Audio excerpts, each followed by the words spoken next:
You are here with the final round of the 45th FIDE Chess Olympiad. I've got some great news for you folks.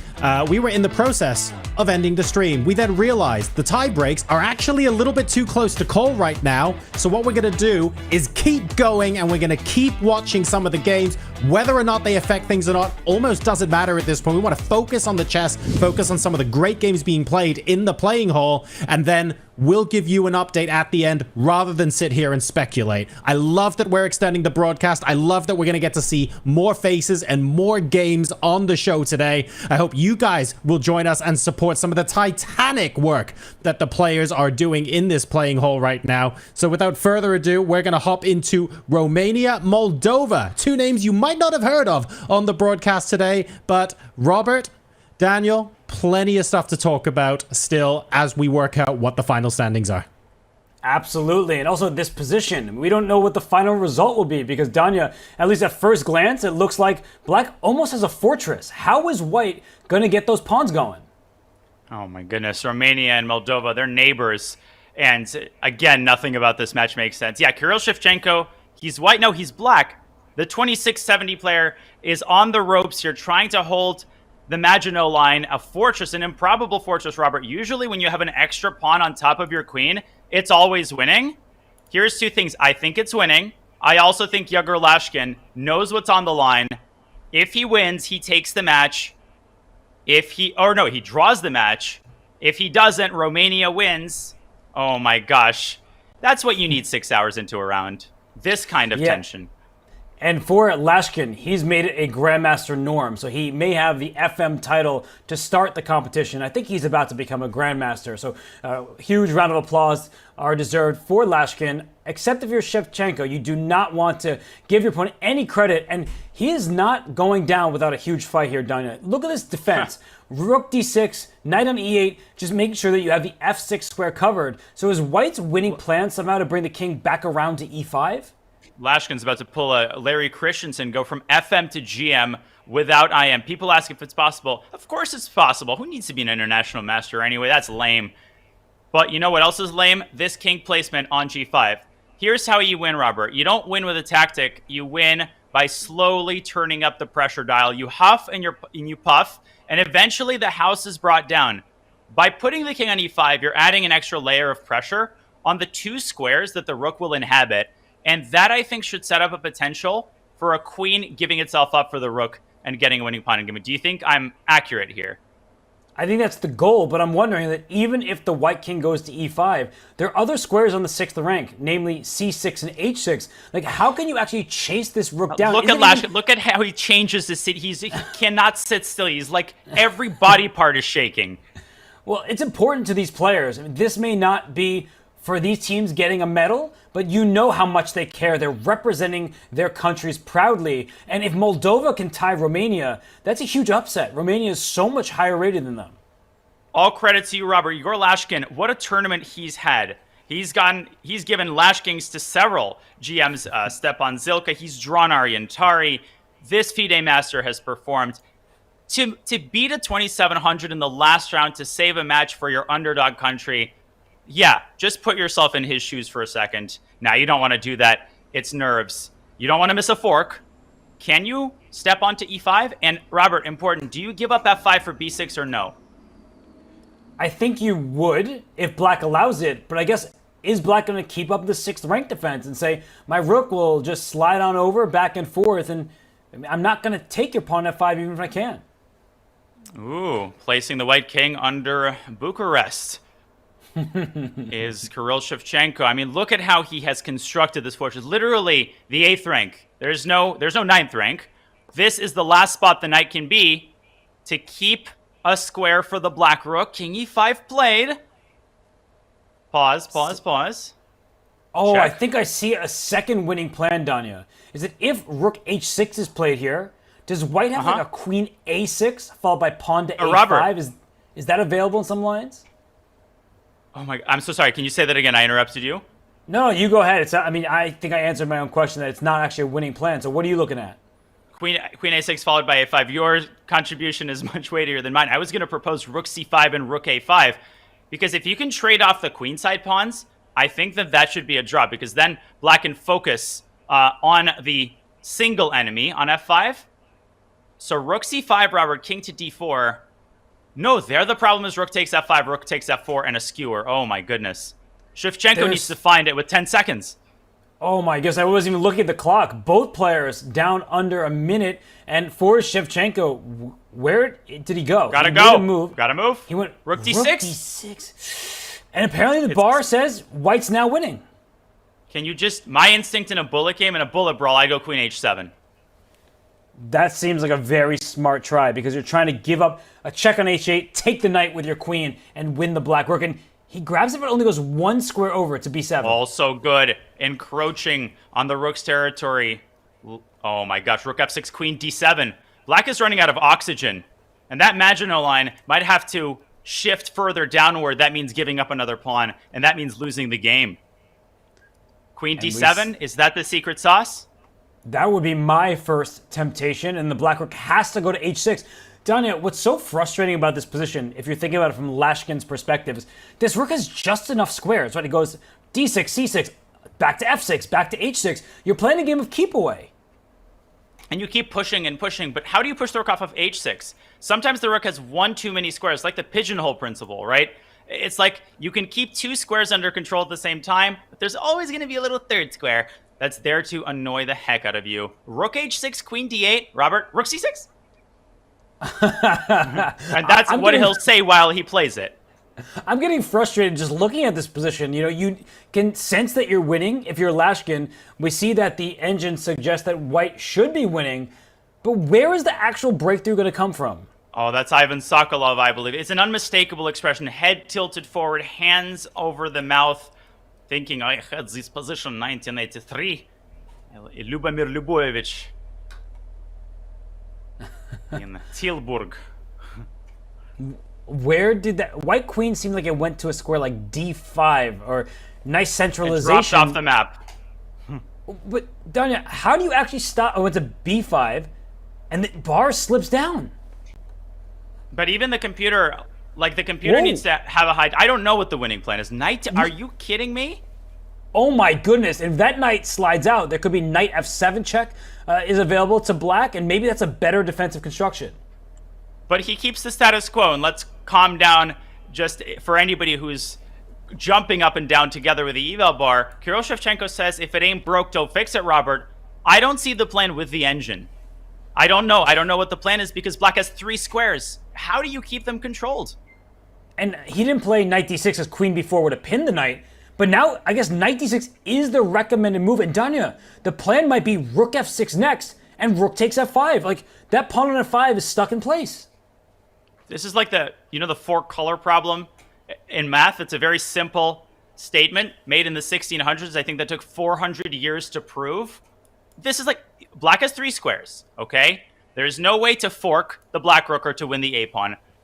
Why in the heck is this winning?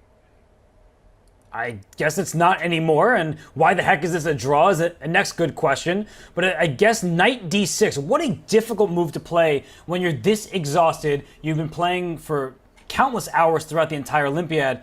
Daniel, what are the chances he plays knight d6 as black right now?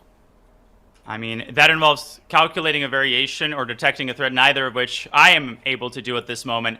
If it ain't broke, don't fix it.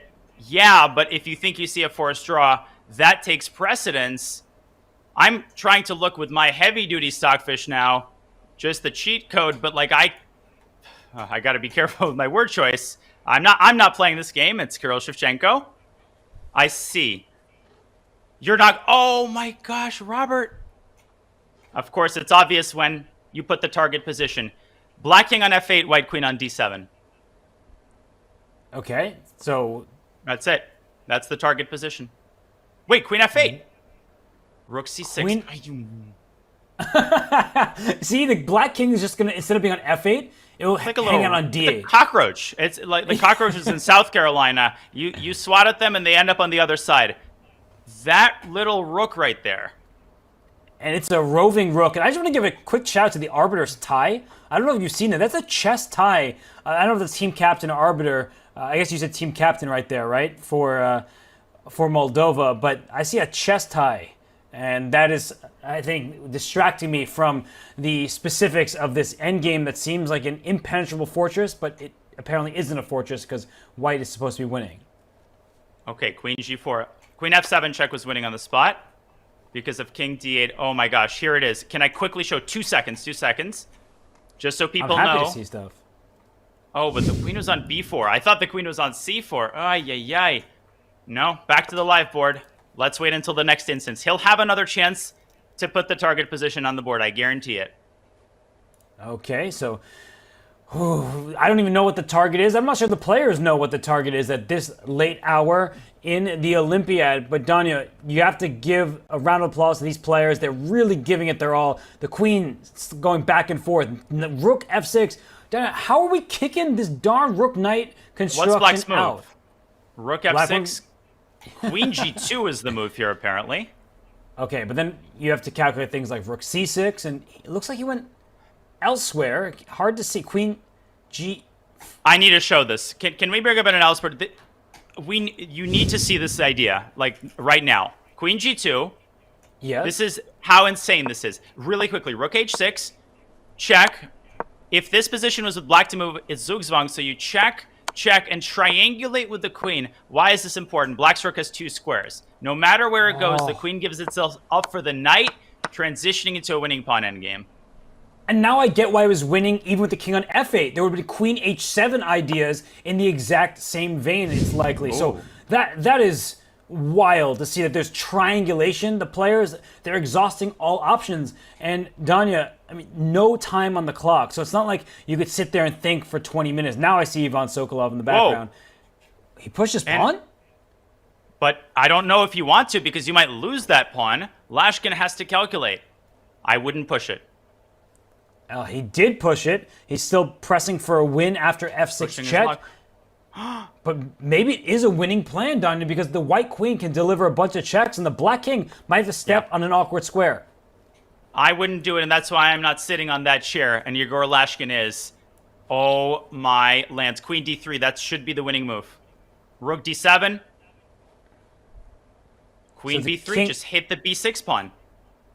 Ah, you're going after that second weakness. And you see that Lashkin's on the clock. He's trying to come up with his reply. King d8 for black on the board, and queen d3 check it is. He's one move away. He is forcing the black rook over to d7 because if king c8, there's actually several winning moves such as queen a6 or queen c4, Robert. Rook d7, having deflected the rook, you set up a double attack on the b6 pawn while simultaneously threatening to push the pawn further toward paradise. That is really nice because pawns are pieces you can't take those moves back from, right? f6, that's a committal move. It's a consequential move, but it came at the exact right moment, Danya, because of these double attacks. And the black king now is checked across the board. The rook blocks, but queen b3, your idea, that should win Lashkin the game. Do not take the rook. Don't try to be fancy because the king can stop that pawn, and the corner pawn is a draw. Do it the meat and potatoes way. He's done it, I think. I think I see a queen on b3. Well, give all the trimmings to Lashkin, not just the meat and the potatoes, because he's doing it all for Moldova. I mean, the performance he's had, grandmaster norm, and then some, especially if he wins this game. For these smaller countries with teams that are not playing for gold, right? How much it must mean to win a match like this. The time is Chisinau. He's got enough time on his clock, checks his score sheet, no 50 move rule. Not even close. Kirill Shevchenko is a beast. To beat him on demand and tie the match, this is what's going through his head. He needs a few more moves, though. So after queen b3, it looks like the black king is on c7 at the moment. Tricks? Still tricks? Is there some kind of fork available that... I'm afraid to ask the question, why can't you play f7? And he's He resigned. resigns.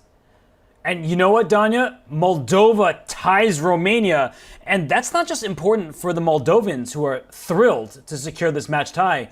The only team at the top who played Moldova, Uzbekistan. This will be great for the Uzbekistan tiebreaks. It's going to be bad for both USA and China who played Romania. They were hoping that Romania would win this match as that would give them more tiebreaks to speak of. So it's getting closer and closer as the final games in the Olympiad are coming to a close. And I wouldn't be surprised if Wild, Noterbeck, another Noterbeck, Vladimir, all of they come down just to give this man a hug. And not really because he got his GM norm and saved Moldova the match, but because that half point might have changed the standings. It also might not have. Holy smokes. Holy mokes. Holy, I don't know what to say. John, you got any words? I'm trying to figure out what this means for the overall picture. What I'm taking away from where I'm currently sat is that Queen End games are difficult. It's not like we didn't know that before going into this board. And also, to some teams and to many teams, the fact that the medal positions are more or less decided, it makes absolutely no difference to if you're objectively trying to push to win a chess game. So I'd like to give a special shout out and a special kudos to all of the players that were fighting so hard right up until the end. They might not necessarily be at the sharp end of the standings, but what matters is they have a chess game in front of them. They have a position that they're trying to win. They've been training to do this for decades. Why would you suddenly switch off now because something else is happening somewhere else in the hall?